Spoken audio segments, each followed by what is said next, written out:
Moi, je vais bien. Je vais bien physiquement, mentalement, plus ou moins, pas vraiment bien.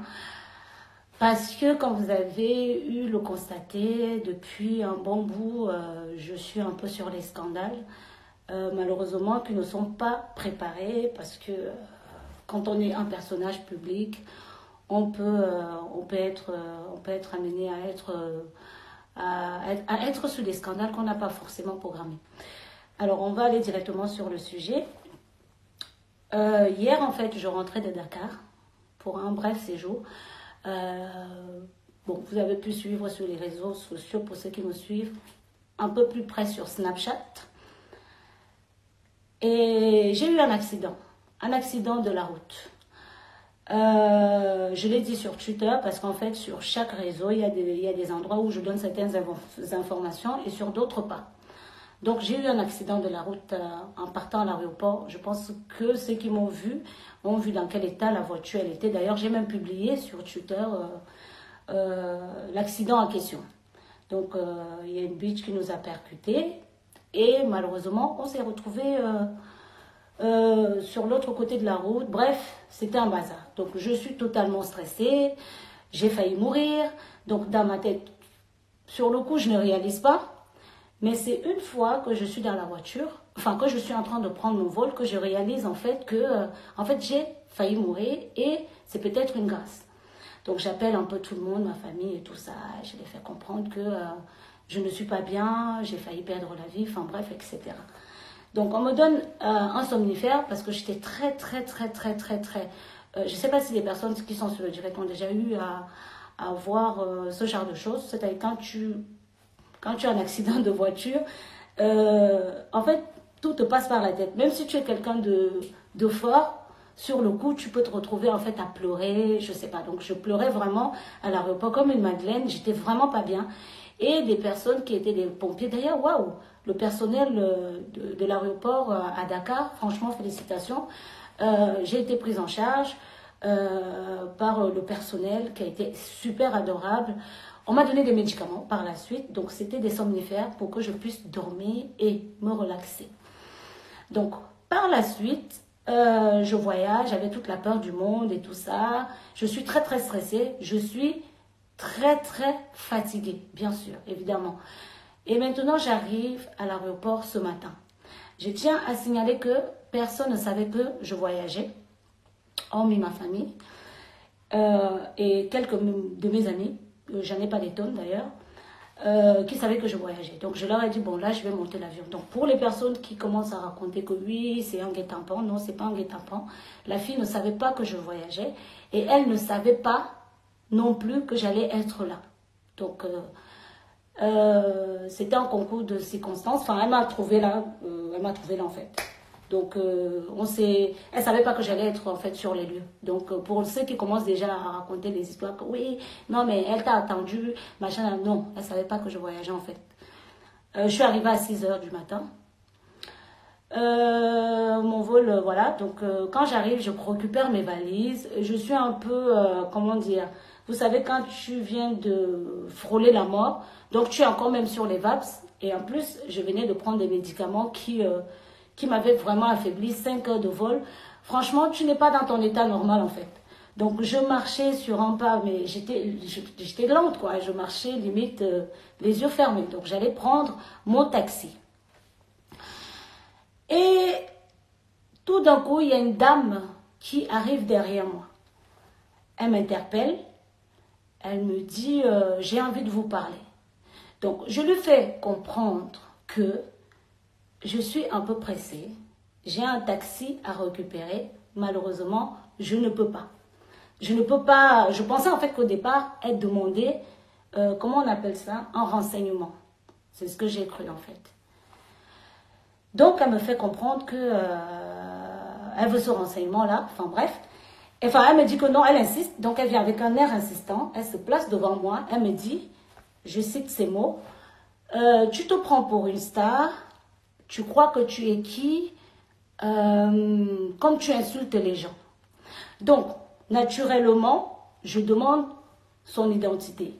Parce que vous savez, quand vous vous faites agresser par quelqu'un, il faut quand même savoir la personne à qui... Donc, je ne savais pas qui était devant moi, en fait. Donc, je demande son identité, je demande qu'elle s'identifie. Je dis, vous êtes qui? Parce que je ne vous connais pas. Elle me fait comprendre que j'ai eu à l'insulter et qu'elle a des conversations. Donc, je lui demande de me les montrer parce que on est sur les réseaux sociaux.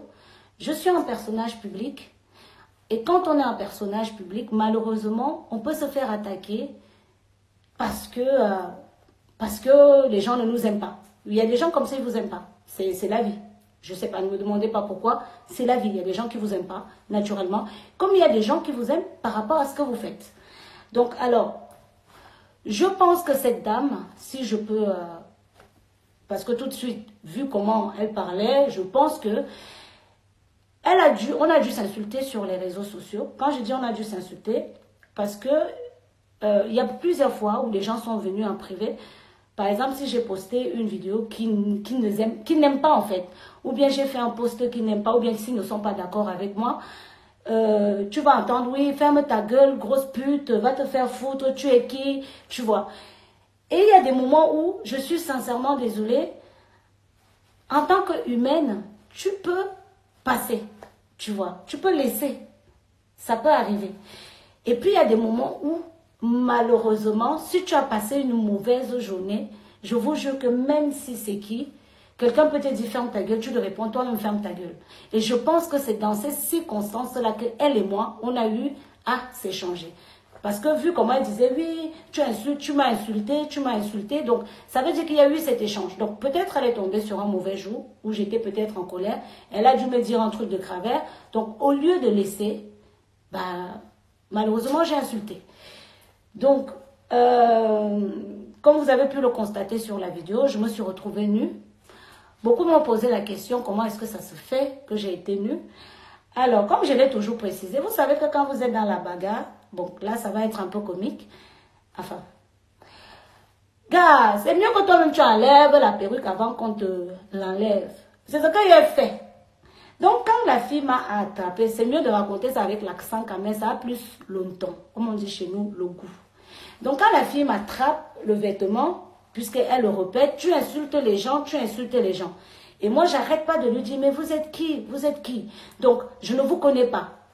Et c'est là où elle m'attrape comme ça, et je lui dis, gars, là, je dis, lâchez-moi, lâchez-moi. Le problème, c'est que je porte ce haut-là, qui est sa conviction, qui est au portefeuille, très facile à enlever, bien sûr. Je vais le porter. Donc, le haut est comme ça, comme vous pouvez le constater. Donc, d'ailleurs, c'est ma copine qui me l'a offert. Merci, ma chérie, il est très beau. Tu vois, je l'ai protégé, le haut que tu m'as offert. Parce que lors de la bagarre, j'ai préféré qu'on me tape nu que de me bagarrer avec ton haut. Tu vois, moi, je protège les cadeaux que les gens me donnent. Donc, le haut est comme ça. On est d'accord? Donc, il est très facile à enlever. Donc, quand la fille me tire comme ça, là, que voilà, elle veut faire une bagarre, donc je décide volontairement d'enlever mon haut.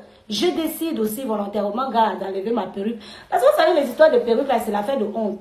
Parce que les gens font souvent qu'ils ne te tapent pas. Ils vont te dire, oui, j'ai enlevé sa perruque.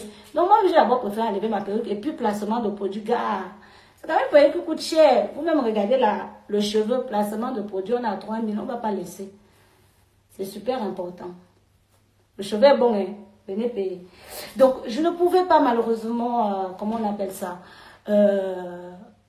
me laisser faire. Donc, à un moment donné, j'ai enlevé mon haut, j'ai enlevé ma perruque et des talons. Parce que je portais des talons et à chaque fois qu'elle me poussait en arrière, gars, Marco, prends le numéro. Marco, prends le numéro, tu viens mettre ça directement pour qu'on me contacte sur WhatsApp. Mathilde, mettez le numéro pour commander les mèches. C'est important. Comme il y a les Congolais là. Donc, comme elle me tirait comme ça et j'étais en talon, donc à un moment, je perdais l'équilibre. Et c'est pour ça que j'ai volontairement enlevé mes chaussures. J'ai mis sur le côté. Sur la deuxième vidéo que vous voyez, moi, je suis quelqu'un de faible. Hein, et malgré mes 1,60 m, quand on m'attaque, malheureusement, je suis obligée de me défendre. Donc, elle est venue pour m'attaquer, pour des insultes, soi-disant qu'elle aurait reçues de ma part. Alors, j'entends déjà, évidemment, des pages à commérage qui font circuler des informations comme quoi j'aurais volé le mec de quelqu'un. Regardez aussi la fille, quoi. Faut pas partager le même gars.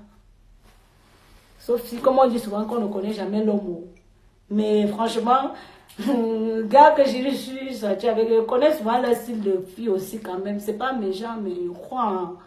Car c'est au gars là aussi. Si c'est un gars que je connais, avec qui je suis sorti, qu'il est parti sortir avec la fille là. Car papa, c'est que tu me déçois, tu comprends, non? Laissez-moi boire. Mais non, ce n'est pas une histoire de Chisa. C'est dommage aujourd'hui parce que les femmes ne peuvent plus se battre sans qu'on pense que c'est pour un homme. Non, ce n'est pas pour un homme. Non, ce n'est pas pour un zizi. Et je vous l'ai toujours dit et je le dirai toujours. Si une femme m'attaque un jour et qu'elle pense que j'ai piqué son mec, gars, je vais me mettre à genoux. Vous comprenez? Je vais demander pardon. Si elle m'insulte, je laisse. Si une femme m'attrape, qu'elle pense que je suis sortie avec son gars, je me mets à genoux, je demande pardon. Et je laisse. Ce n'est pas une histoire de zizi. C'est une histoire des insultes sur les réseaux.